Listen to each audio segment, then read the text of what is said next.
Y bueno, amigos, en el Perú todavía no terminamos de llevar la Internet a todos los rincones del país y ya tenemos una tarea pendiente, como es la inteligencia artificial.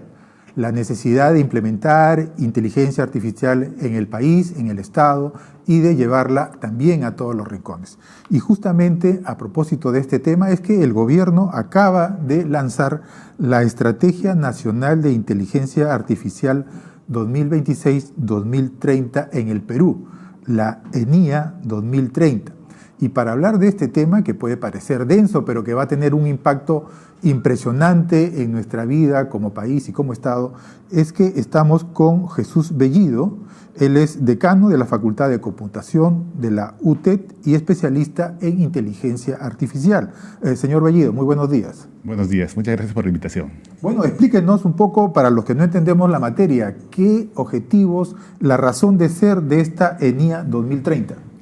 Bueno, creo que primero tenemos que entender que la inteligencia artificial ya no es el futuro, es el presente, y ya hay varias cosas que se vienen haciendo con inteligencia artificial de manera no regulada, de manera aislada en distintas instituciones.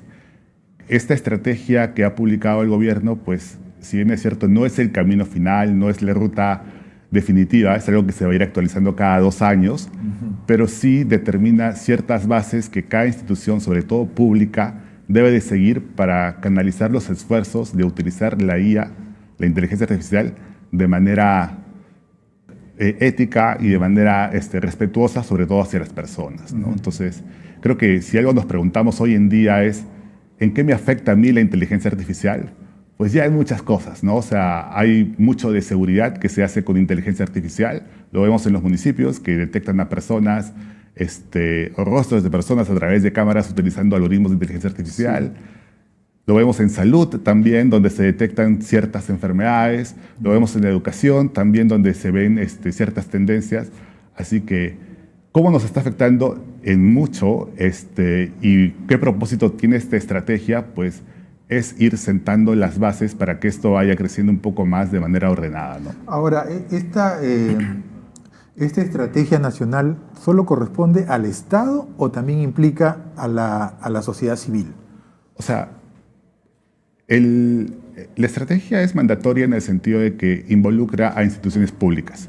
Y cada institución pública tiene que nombrar un oficial de inteligencia artificial que tiene que dar un seguimiento continuo de cómo se van implementando estas estrategias. Las instituciones privadas caen un poco al margen de esto y es iniciativa de ellos implementar una estrategia. Pero las instituciones públicas sí tienen la obligación, por decirlo así, aunque aún no tengan el presupuesto para poder gestionar una estrategia de inteligencia artificial. Ahora, ya de cara del ciudadano frente al Estado, lo que se habla es que se van a mejorar los servicios públicos, ¿no es cierto?, a través de un uso intensivo de información de datos. ¿Qué podría mejorarse en servicios públicos? ¿Cuáles serían los primeros aspectos que podría tocar la inteligencia artificial para el ciudadano que se acerca al Estado a cumplir un trámite, establecer un requisito? Creo que el principal dolor que todos tenemos al momento de hacer un trámite en el Estado es el tiempo de espera, ¿no? O sea, hay tiempos de espera que son excesivamente largos y hay costos que también podrían abaratarse. Con la automatización apalancado de la inteligencia artificial, estos tiempos de espera podrían reducirse muy significativamente y por lo tanto los costos también podrían ser reducidos, ¿no? El margen de error también podría ser un factor importante a considerar. Leía una información de que la inteligencia artificial podría generar un ahorro de $3.000 millones al 2030 para el Estado. Podría ser. ¿Esto es factible? O sea, podría ser siempre y cuando, pues, esta automatización lleve a estos ahorros, ¿no? O sea, pero, siendo bastante transparente también con esto, hay muchas implementaciones de inteligencia artificial que se han hecho sin muy buenos resultados y hay otras estrategias que se han implementado con muy buenos resultados. Aquí en el Perú. En el Perú y en el mundo, ¿no? O sea, ¿cuál, por ejemplo, que podríamos nosotros tomar como modelo y traerlo al Perú que ha tenido muy buenos resultados? O sea, por ejemplo, Perú mira mucho hacia afuera. Si vemos hacia nuestros vecinos, Chile está haciendo una inversión mucho más grande en una estrategia de inteligencia artificial. Brasil es el que lidera en Latinoamérica la inversión en IA, pero aún así vienen tropezando con varios proyectos que no logran implementarse a cabalidad, ¿no? Entonces, no basta con una estrategia, sino que también va a depender mucho de las personas de cómo implementan esa estrategia. Sí, justamente mi siguiente pregunta iba a ese tema. En el diagnóstico de esta estrategia se habla la escasez de talento especializado. Sí. No hay profesionales de inteligencia artificial. Y para que esta estrategia funcione, tiene que haber los ejecutores que la implementen, ¿no es cierto? ¿Qué hacemos frente a ello? Creo que aquí tenemos que separar un poco las aguas de las personas que usan, por ejemplo, una herramienta de inteligencia artificial como ChatGPT, Claude, Gemini, etcétera, que no las podemos considerar del todo expertos en inteligencia artificial, ¿no? Entonces, pero sí a lo que apunta esta estrategia es a personas que creen modelos, entrenen modelos, evalúen estos modelos y los publiquen en este repositorio que tiene como objetivo esta estrategia, para que luego puedan analizar las diferencias entre un modelo y otro y cómo eso afecta en la automatización, ¿no? Pero digamos, en la parte formativa, las universidades están cumpliendo con ese rol de formar a estos técnicos que finalmente van a implementar esta estrategia. Hay carreras ahora, digamos, más o menos accesibles, difundidas, para que los jóvenes estudien inteligencia artificial. Bueno, hay carreras. O de repente más de fondo, ¿es necesaria una carrera para estudiar inteligencia artificial? Es una muy buena pregunta. Según la Computing Curricula, no es necesaria una carrera para estudiar inteligencia artificial. Ajá. La base de la inteligencia artificial es la computación y las matemáticas, ¿no? Entonces, básicamente es eso. Ahora, hay alternativas en el mercado peruano. Hay carreras profesionales de ciencia de datos e inteligencia artificial, por ejemplo, y hay también maestrías enfocadas a formar profesionales que quieran hacer un reskilling o un upskilling hacia inteligencia artificial. ¿Qué es un reskilling? ¿Qué es un upskilling? Upskilling es, por ejemplo, subir un poco de nivel, pasar de, no sé, de ser técnico a ser ingeniero en inteligencia artificial. Y un reskilling es, por ejemplo, pasar de un sector, por ejemplo, de ingeniería industrial, ingeniería mecatrónica, hacia inteligencia artificial. Ahora, el otro indicador de este diagnóstico habla de ausencia de estándares comunes y marcos éticos operativos. Exacto. ¿Cómo enfrentamos esa problemática? Creo que aquí tenemos que partir de la premisa de que todo esto está cambiando y lo que conversemos hoy, en un año va a seguir cambiando. O sea, hoy estamos hablando del boom de Anthropic, el boom de la inteligencia artificial, lo importante que es los LLMs, ¿no? los modelos de lenguaje grande, por ejemplo. Pero en un año más esto va a seguir evolucionando. Cada semana o cada mes tenemos nuevas herramientas, así que esta regulación y estas bases van a ir cambiando también. Entonces, creo que algo que tenemos que tener en cuenta es que eso ya no es estático y los tiempos de actualización cada vez son más cortos. Yo conozco personas, amigos, que le consultan al GPT si tienen una enfermedad y qué tomar o qué terapia seguir. Sí. ¿Reemplaza al profesional de la medicina? ¿Vamos a poder llegar a ese estado?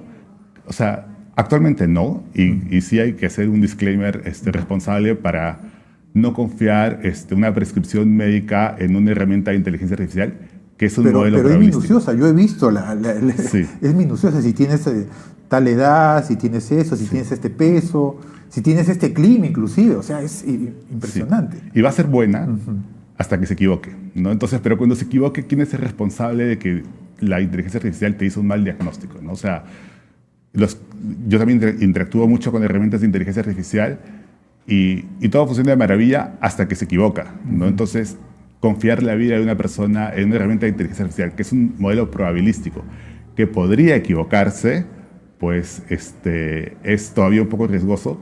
Aún así, hay una fuerte inversión en OpenAI, por ejemplo, en tener una versión del chat específicamente para consultas médicas.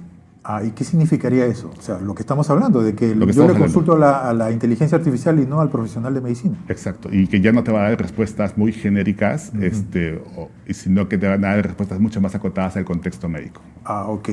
Ahora, digamos, ¿cómo llevamos la inteligencia artificial a las escuelas? ¿De qué manera la podemos implementar de una manera, digamos, saludable? Porque seguramente usted habrá leído que muchos países que habían aceptado las redes sociales, que habían aceptado la Internet en las escuelas, ahora los están retirando porque el nivel de aprendizaje ha disminuido, la comprensión lectora ha bajado, entonces han regresado al papel y al lápiz. En algunos países, ¿no? Sí, y países como Suecia, como Dinamarca, sí, Países Bajos, han regresado al papel y al lápiz. O sea, sí. ¿Cómo insertamos inteligencia artificial en este contexto? Creo que justo lo discutíamos hace unas semanas. Hay un camino que uno tiene que seguir para poder aprender algo, ¿no? Entonces, es ese proceso cognitivo que uno tiene que superar para interiorizar un conocimiento. Si tengo una herramienta de inteligencia artificial a mi costado que me va a permitir saltarme ese proceso o ese camino para generar conocimiento y que me va a tomar menos tiempo, pues puedo tener el resultado, puedo tener la tarea, puedo tener el proyecto hecho en 2 o 5 minutos, pero no aprendí nada, ¿no? Entonces, ¿en qué se resume eso? Pues puedo tener la mejor herramienta de inteligencia artificial, pero no estoy aprendiendo lo que debería de aprender. No tengo pensamiento crítico, no tengo capacidad lectora y todo lo demás. Entonces, ¿qué es lo que va a pasar y qué es lo que debería de pasar en el sector de educación? Es usar de manera responsable la inteligencia artificial para que al estudiante lo lleve a aprender claro, a través del proceso cognitivo, ¿no? Ahora, señor Bellido, en el marco de esta estrategia, ¿cuál es el primer resultado que podríamos esperar en estos 4 años de implementación? ¿Cuál es el sector que, digamos, va a ser primero favorecido por esta estrategia? Creo que lo primero que apunta esta estrategia es a ordenar un poco las cosas, ¿no? O sea, mira, no hagamos intentos aislados de yo uso la IA de esta forma, yo uso la IA de esta otra forma, sino que institucionalmente... Uniformizar también. Uniformizar, claro, y también creo que sobre todo, ser éticos y responsables en el uso de la IA. Creo que ese es el primer impacto. Después de eso, creo que todavía queda mucho camino por recorrer, desde poner, por ejemplo, infraestructura para poder hacer inteligencia artificial de manera adecuada, porque si bien es cierto, la inteligencia artificial va más allá de las herramientas, entrenar modelos necesita un músculo computacional bastante fuerte, ¿no? Ahora, como decano de la Facultad de Computación de la UTEP, me provoca preguntarle sobre esta noticia que salió hace algunas semanas de que hay una universidad de China que había eliminado 10, 20 carreras universitarias de un solo plumazo porque ya no iban a ser factibles con la inteligencia artificial. Entonces uno se pregunta qué está pasando aquí en el Perú. Todavía tenemos carreras universitarias que ya no son factibles con esta nueva tecnología y que en realidad son, digamos, fábricas de desempleados a futuro.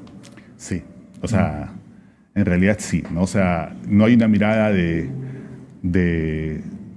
qué es lo que se necesita hacia futuro, primero, y qué es lo que ya no se va a necesitar hacia futuro, que creo que eso es importante que el gobierno peruano vea, ¿no? Entonces, que se tome cartas en el asunto sobre eso. Ahora, esto es una ola que genera varios desafíos, pero también genera varias oportunidades. Así como hay carreras que van a ir desapareciendo porque son fácilmente automatizables, los estudios de inteligencia artificial indican también de que van a haber otras que van a ir apareciendo, como toda revolución industrial como es la IA, ¿no? Bueno, en esta información de China hablaban de carreras como, por ejemplo, traducción, contabilidad, fotografía, porque decían, ¿de qué vale un fotógrafo o un creador de imagen que va a crearme una sola imagen si yo puedo bajarme 10, 20 de la inteligencia artificial? Sí, y si vamos hacia atrás... Hasta periodismo incluso, porque ahora la noticia te las da ya completita, redactada. Claro, sí, redactadas. Y si vamos hacia atrás, o sea, antes traducir un documento tomaba mucho más tiempo, tener una imagen, pues habían derechos de autor involucrados en eso. Claro. O sea, habían muchas cosas que ahora son fácilmente automatizables por la inteligencia artificial que claramente van a ser absorbidas, ¿no? Pero van a haber otras que con esperanza pues van a ir apareciendo, ¿no? Bueno, en ese contexto, ¿qué le recomendaría a un joven ahora, en este 2026, qué estudiar para que a futuro tenga empleabilidad, buenas ofertas laborales y sobre todo una tecnología que está, digamos, vigente, digamos? Creo que la principal recomendación es que uno tiene que estudiar lo que más le guste y en segundo lugar... ¿Sigue siendo válido ese criterio? O sea, pero creo que esta vez es combinado ¿Lo que más le gusta o lo que más te conviene? O sea, creo que es lo que más le gusta combinado con con la tecnología, porque el mundo apunta a ser tecnológico hacia adelante. Por ejemplo, no podemos imaginarnos medicina hoy en día sin inteligencia artificial.